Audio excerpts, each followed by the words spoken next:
Welcome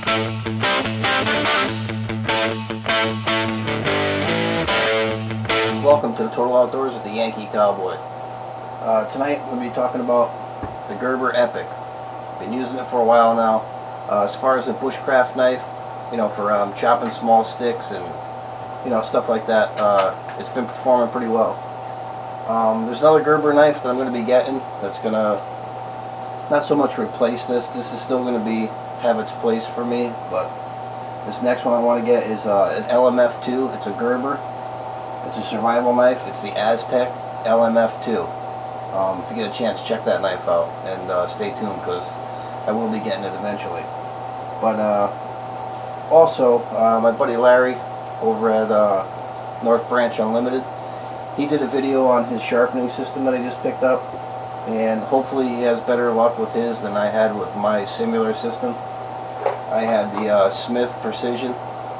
Now, the problem I have with this style sharpener is that after time, you see if you can see that, the stone, you see how it's unglued. It's all wobbly and loose. You have to add oil to these stones. It's time consuming. So this kit, I mean, it served its purpose. I used it for a long time. Was always in the market for a better system. And when I went to Cabela's with my Omni Point that I carry, my EDC, my Buck Omni Point, the gentleman at the knife counter sharpened it with this particular sharpener, which I've done a couple of videos on, the Spyderco Triangle Sharp Maker. This is ceramic stones. They don't need oil. They're not glued to anything. There's not a lot of extra steps for the simple fact that once you put these stones in place, that angle is already set when your blade is at a 90 to it. So it's a lot faster, it's a lot more efficient, and with the ceramic, the edge comes out superior to anything I've seen on the market. So if I'm sure Bass Pro Shops, if people have more Bass Pro Shops than Cabela's in their state, I mean, go there. I'm sure they sell this. Have someone at the knife counter do a demo, because you won't be disappointed. You can probably get it cheaper than what I paid for it. I think I paid 80 bucks for it. I'm sure Amazon you could probably score one cheaper.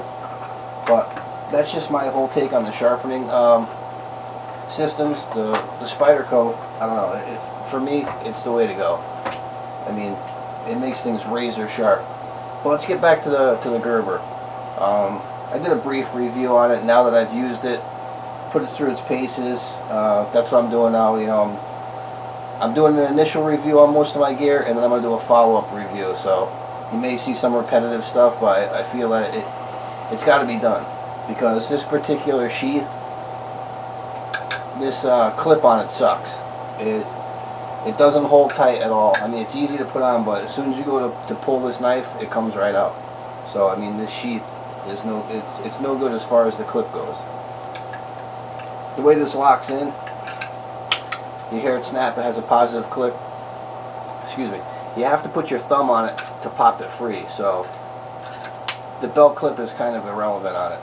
But let's get to the mod that I did on this, which I'm actually I'm pretty proud of this, because it may seem stupid, but it's a pretty clever idea.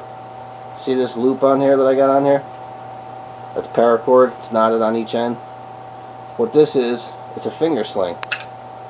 So now, if you're carving or whatever, it can't fall. This knife is in your hand. See that? It's just like a little paracord ring. Stays very good in the hand with this. It feels so much more comfortable now. I mean, this knife's a comfortable knife. Ergonomically, it fits the hand well.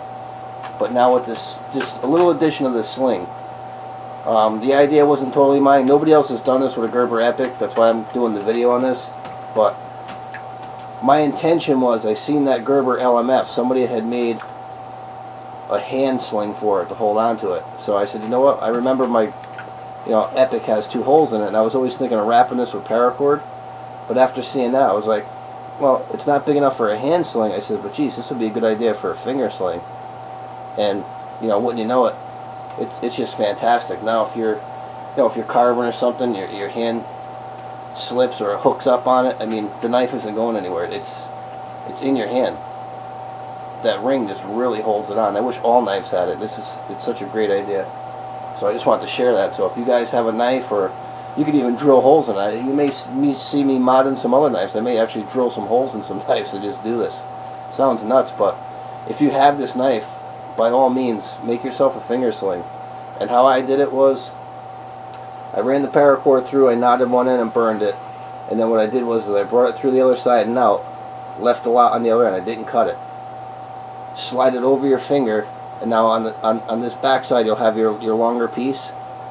Then make your knot on it after it's already around your finger. This way here you have the right size. And I think it came out pretty good. So, just wanted to share that little mod. A little paracord mod. And it slides down. I mean, it'll move around a little bit. But you slip your finger in there, boom, pop it out, it's ready to go. So like I said, I can't take complete credit for it because I did find somewhat of the idea when I was looking for that Gerber LMF Aztec 2.